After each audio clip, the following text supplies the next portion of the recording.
उससे जनता को दूर किया जा रहा है। देश को नफरत में बांटा जा रहा है। आपने उन लोगों के लिए क्या किया? देश में बेटियां कैसे सुरक्षित हो? देश को बांटना चाहते हैं ये लोग। राष्ट्र से प्रेम ढोंग है। अशिक्षित रहेंगे लोग, पूरे सिस्टम को हिजक करेंगे और जाति को धर्मों के नाम पर बांटा जाएगा। हो सकता है मैं कल ना रहूं। नमस्कार, मैं निधि रतन। आप देख रहे हैं नेशनल दस्तक तस्वीर भारत की। आज मेरे साथ है जानी मानी हस्ती ज़ेबा खान, जो किसान एक्टिविस्ट के रूप में जानी जाती हैं और तमाम उन मुद्दों पे बात करती हैं जिस पे सरकार को डर लगता है जवाब देने पर। मैम, हमारे चैनल में आपका स्वागत है। बहुत बहुत शुक्रिया। मैम, मेरा पहला सवाल आपसे है, एक मूवी आई है पिछले कुछ समय से, काफ़ी चर्चा का विषय रहा, द कश्मीर फाइल्स। आप उसको कैसे देखती हैं? देखिए, द कश्मीर फाइल्स जैसी मूवी लाकर सरकार का एक ही मकसद है कि अपनी नाकामयाबी जो है, नाकामियों को छिपाने का और सवाल से बचने का। जो मुद्दे हैं देश की जनता के सामने, उन मुद्दों को दबा देकर और सिर्फ देश को धर्म की राजनीति देश में करना और सत्ता के लिए धर्म के नाम पर देश को बांटना।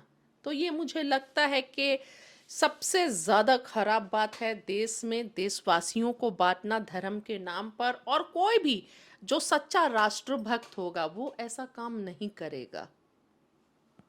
मैम, आप जिस तरीके से कह रही हैं कि कश्मीर फाइल्स मूवी से बाकी मुद्दों को दबाया जा रहा है, कौन कौन से मुद्दे की आप बात कर रही हैं? खुलकर बोलिए। देखिए, आज तो देश में मुद्दे ही मुद्दे हैं। 50 रुपए ज़्यादा अभी 3 दिन पहले एलपीजी पर बढ़ा, ठीक है, पेट्रोल डीजल पर प्राइस बढ़ा। और सबसे बड़ी बात, जो शिक्षा टैक्स फ्री होनी चाहिए, पुस्तक जो हर वर्ग पढ़ सके, शिक्षित हो सके, तो किताब कॉपी पर, पाठ्य सामग्री पर एक साथ 25% की वृद्धि हुई है। तो ये सब कैसे, मतलब पढ़ाई जो है उससे जनता को दूर किया जा रहा है। एक तो कोरोना काल में स्कूल बंद थे, अब जब स्कूल खुले हैं तो किताब कॉपियों पर बढ़ जा रहा है दाम 25%। और दूसरे तरफ देश का दुर्भाग्य है कि कश्मीर फाइल्स जैसी मूवी नहीं, एक हिंदुत्व का एजेंडा है, एक झूठ है, वो टैक्स फ्री करके देश को परोसा जा रहा है। आज देश को ज़रूरत क्या है, देश को के मुद्दे क्या हैं जिससे देश परेशान है? रोजगार, युवा बेरोजगार हैं, रोजगार मुद्दा है, गरीबी मुद्दा है, भूखमरी मुद्दा है, शिक्षा मुद्दा है, चिकित्सा मुद्दा है। चिकित्सा का तो हाल हमने देख लिया इससे पहले साल, क्या हाल था देश में, लोग कैसे ऑक्सीजन के बिना मरे हैं, किस तरह गंगा में लाशें बही हैं, किस तरह कुत्तों ने लाशों को नोच के खाया है। आज देश में महिला सुरक्षा के नाम पर जीरो सुरक्षा है ना। उत्तर प्रदेश की हालत सबसे खराब है। महिलाओं का बलात्कार होता है और देश में महिला के बलात्कारी के लिए यात्राएं निकाली जाती हैं, उनके सपोर्ट में देश यहाँ पर खड़ा है। इन सभी को नजरअंदाज करके आज देश में कश्मीर द फाइल्स, देश तो एक ऐसे ही धरातल पर से सरातल पर जा रहा है। और ऐसे स्थिति में जब देश को विकास के राह पर चलाना है, उन्नति कैसे हो, युवाओं को रोजगार कैसे मिले, देश में बेटियां कैसे सुरक्षित हो, अधिकार नागरिकों को कैसे मिले, शिक्षा व्यवस्था कैसे अच्छा हो, चिकित्सा व्यवस्था कैसे सुधरे, इन सभी मुद्दों को दरकिनार करके कश्मीर द फाइल्स देश को परोसा जा रहा है, देश को नफरत में बांटा जा रहा है। और टैक्स फ्री करके, बहुत दुर्भाग्य है देश का कि पूरे देश को झूठ परोसा जा रहा है। आज देश में हालात ऐसे बन गए हैं कि कश्मीर का कर लीजिए तो प आ जाता है पंडित। अरे वो तो 90 का दशक ऐसा दशक था पागलपन वाला। और आज़ादी के बाद से हम जान रहे हैं कि पाकिस्तान की साजिशें हमेशा रही हैं, आज़ाद कश्मीर के अंदर गतिविधियां रही हैं। उन गतिविधियों के तहत जो भी हुआ वो हुआ, और इसके भुक्तभोगी सिर्फ कश्मीरी पंडित नहीं थे, वहाँ के मुस्लिम अवाम भी थी, वहाँ के सिख अवाम भी थी, वहाँ की सारी जनता थी। लेकिन इसमें कश्मीर फाइल्स में सिर्फ हिंदुओं को दिखाया गया, पंडितों को दिखाया गया, बाकी कम्युनिटी को अलग एकदम परे हटा दिया गया है।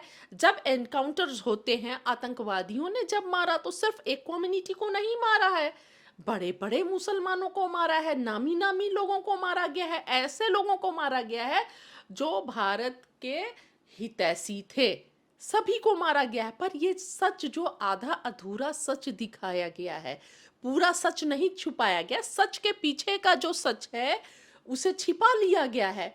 और एक और बात है कि जिस समय कश्मीर फाइल्स बनी थी मूवी, उस समय इसके अंदर में सरकार किसकी थी? आपके द्वारा ही प्रायोजित बीपी सिंह की सरकार थी। और आपके जो पार्लियामेंट में 85 सांसद बैठे हुए थे, तो वो उस समय क्या कर रहे थे? और जहां पर जिस समय कश्मीर के हालात ऐसे थे, क्या किया गया? आपके द्वारा हितैषी जो थे राज्यपाल को, जगमोहन जी को वहां पर राष्ट्रपति शासन लग गया, जगमोहन जी को वहां पर बैठा दिया गया। और वहां पर जो भी गए थे, विशेषज्ञ गए थे, वो मैं नहीं ये बात बोल रही, वो विशेषज्ञों का कहना है कि जो आतंकवादियों ने काम नहीं किया और जो विदेशियों ने जो काम नहीं किया, जो अब तक नाकाम रहे, वो काम जगमोहन जी, राज्यपाल जी ने अपने स्टेटमेंट से कर दिया। डर लोगों में बैठा दिया, खौफ का माहौल कर दिया, नफरत बढ़ा दी अपने स्टेटमेंट्स के द्वारा। और उस समय देश में क्या कर रहे थे? आपकी जब सरकार थी, आपके सपोर्ट की सरकार थी, आपने उन लोगों के लिए क्या किया? जगमोहन जी, देश की जनता को ये क्यों नहीं बताया गया कि जगमोहन जी खुद गाड़ियां मंगा मंगा कर, एक संगठन था जिसमें हिंदू मुस्लिम और सभी थे, और बड़े बड़े मुस्लिम जो ओलेमा थे वो भी थे, वो मना कर रहे थे मत जाइए आप कश्मीर घाटी को छोड़कर। जगमोहन जी के पास सब मदद के लिए गए, लेकिन उन्होंने नहीं सुना और गाड़ी मंगा कर पूरा मुहैया कराकर कश्मीर से उन्हें हटाया गया। और आज फिल्म बनाया जा रहा है।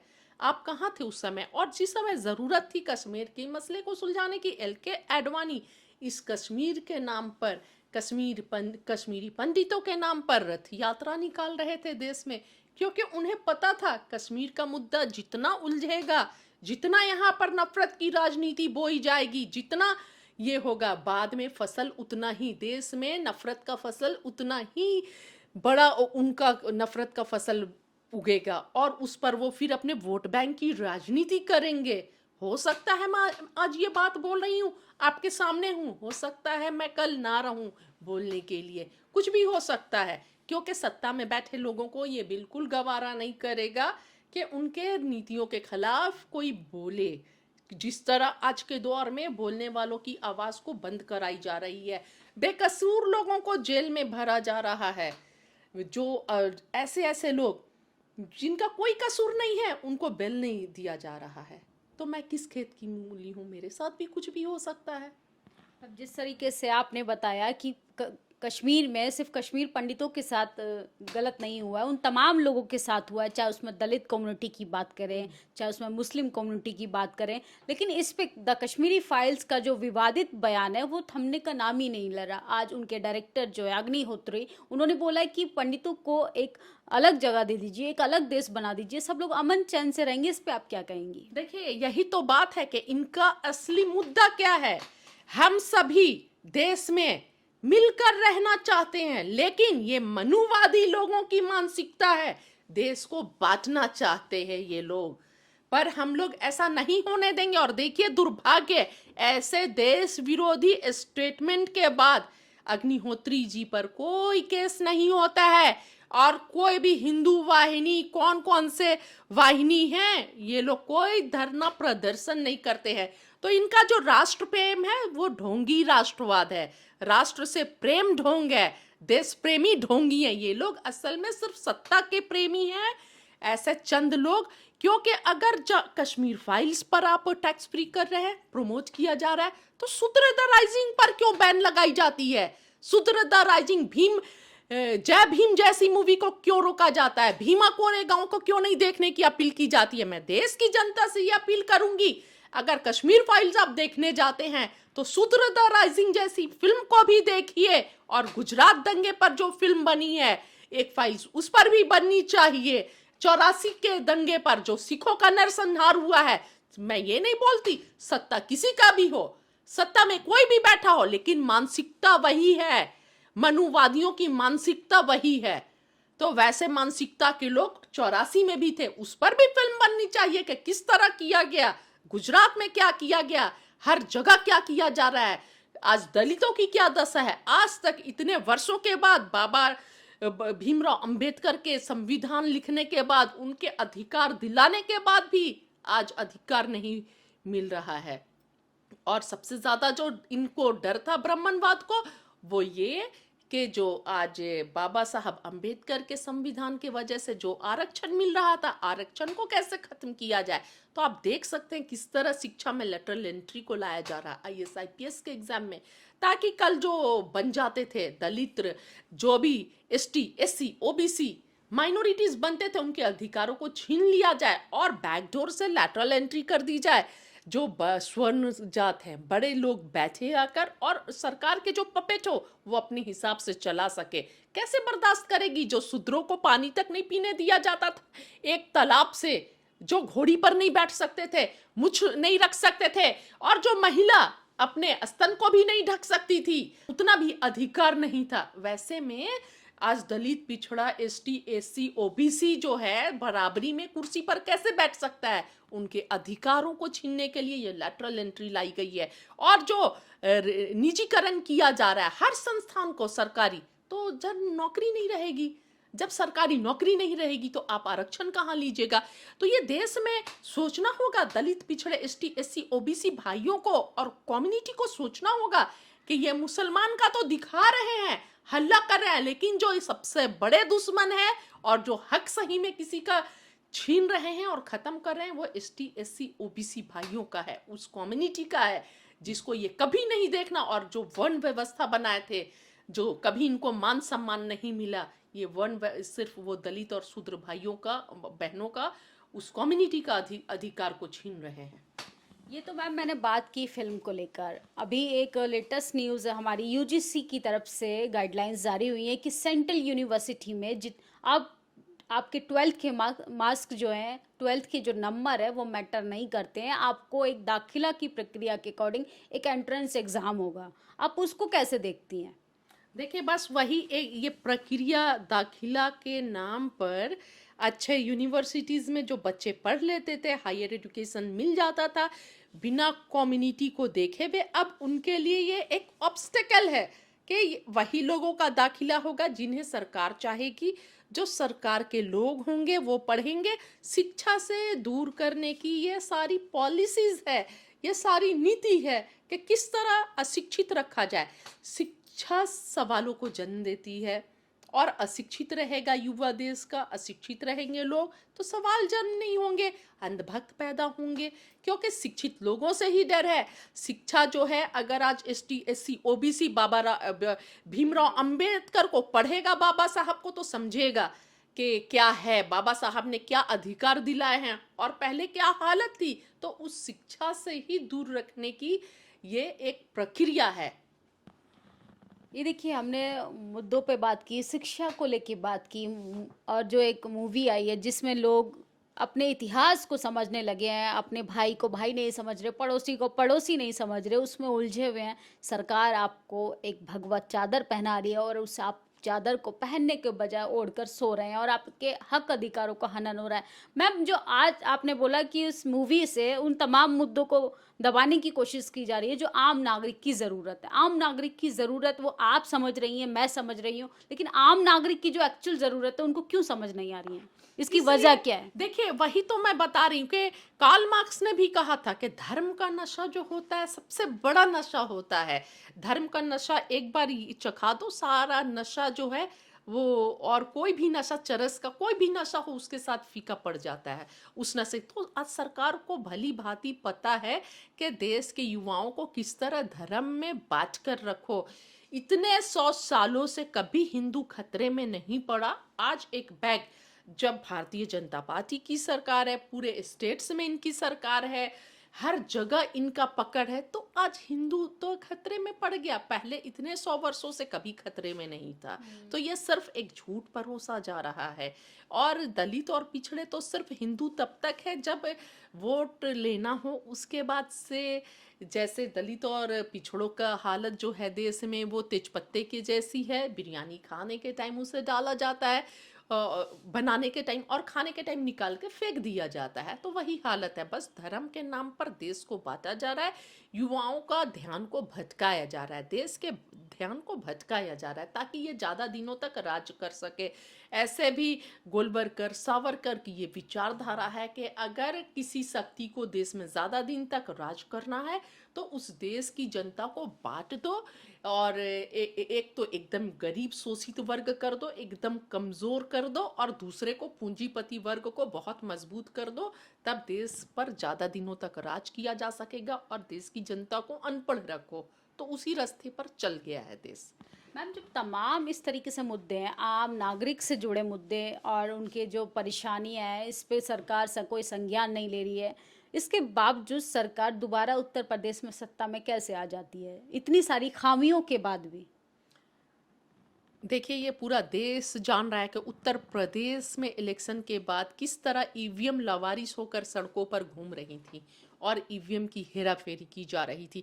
जहां पर रैलियां हो रही थी, रैलियों में हम देख रहे थे कि कुर्सी खाली है, भाजपा की रैलियों में कुर्सी खाली है, और जो वहां पे जो भी विधायक थे और बड़े बड़े लीडर्स को जनता दौड़ा रही है उत्तर प्रदेश की सड़कों पर, मार रही है, भगा रही है जो वोट मांगने जा रहे हैं। और उसके बाद से इलेक्शन का रिजल्ट क्या आता है कि जीत जा रहे हैं।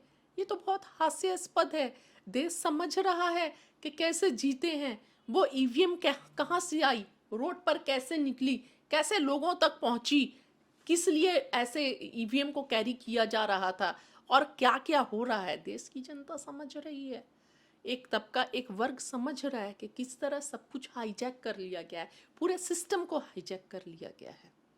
मतलब आप कह रहे हैं कि पूरे सिस्टम को हाईजैक कर लिया है, आप कह रही हैं कि आरक्षण खत्म कर दिया जा रहा है, और जबकि भारतीय जनता पार्टी में उत्तर प्रदेश में दोबारा सीएम बनते हैं योगी आदित्यनाथ, और इसके बावजूद ओबीसी समाज के लोगों को वो मंत्री पद देते हैं, और आप कह रही हैं कि वो बहुजन हितैषी नहीं है, आप कह रही हैं वो मुस्लिम हितैषी नहीं है। देखिए, दे रहे हैं वहीं पर जहां पर उत्तर प्रदेश में भाजपा की आंधी चली, वहां पर एक बहुत बड़े भाजपा के चेहरा हार जाते हैं। इसका क्या वजह है?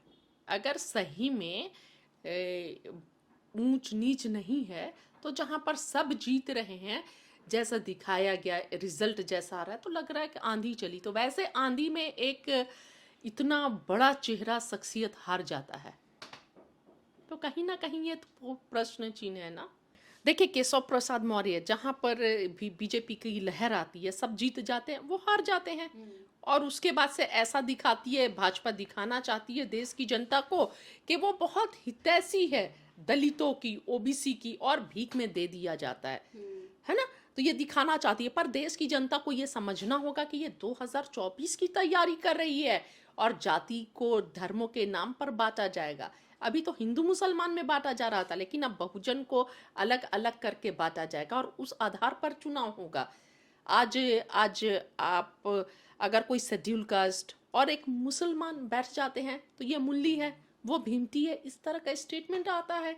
और पेज पर तो मेरे, जब मैं किसान आंदोलन में थी तो इस तरह का लोग कमेंट्स करते थे कि जिहादी और खालिस्तानी मिल गए हैं। तो इस तरह की इनकी मानसिकता है कि जो भी इनके नीतियों के खिलाफ बोलेगा उसको ये बर्दाश्त नहीं करेंगे।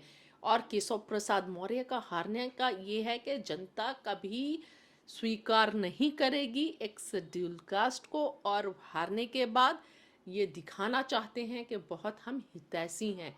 ये सिर्फ दिखावा है। अगर आज नहीं जागे, नहीं समझें बातों को, तो बहुत देर हो जाएगी। बहुत बहुत शुक्रिया मैम, हम उन तमाम मुद्दों पे हमसे बातचीत करने के लिए। जी, बहुत बहुत धन्यवाद आपका भी। ये थी ज़ेबा खान, हमने इनसे बातचीत की, इन्होंने तमाम उन मुद्दों पे बात की जो नागरिक की परेशानी है। शायद वो सरकार के खिलाफ ना बोल पाए क्योंकि उनका हिंदुत्व खतरे में है और वो भगवा चादर ओढ़कर सो रहे हैं, लेकिन ना ज़ेबा खान बोलना बंद करेंगी और ना मैं सवाल पूछना बंद करूंगी। मैं वही बेबाकी से अपना सवाल रखूंगी। सरकार के कोई भी एमपी एमएलएज हों, इनफैक्ट खुद योगी आदित्यनाथ भी होंगे, मेरा सवाल वही रहेगा, डेमोक्रेसी को लेके, मानवाधिकार को लेके, महिला सुरक्षा को लेके, रोजगार को लेके, स्वास्थ्य को लेके, तमाम उन मुद्दों को जो इंसान से जुड़े हों, ना कि धर्म से और ना ही मूर्तियों से। इन सब चीज़ों पे आपकी क्या प्रतिक्रिया है? आप अपनी राय ज़रूर दें। धन्यवाद। नेशनल दस्तक की आपसे गुजारिश है कि अगर इसको बचाना चाहते हैं तो नेशनल दस्तक को सब्सक्राइब करने के लिए रेड कलर के सब्सक्राइब बटन को दबाएं, फिर बेल आइकन की घंटी दबाएं। नेशनल दस्तक को बचाने के लिए बहुत जरूरी है कि हर खबर को शेयर करें, लाइक करें, कमेंट जरूर करें।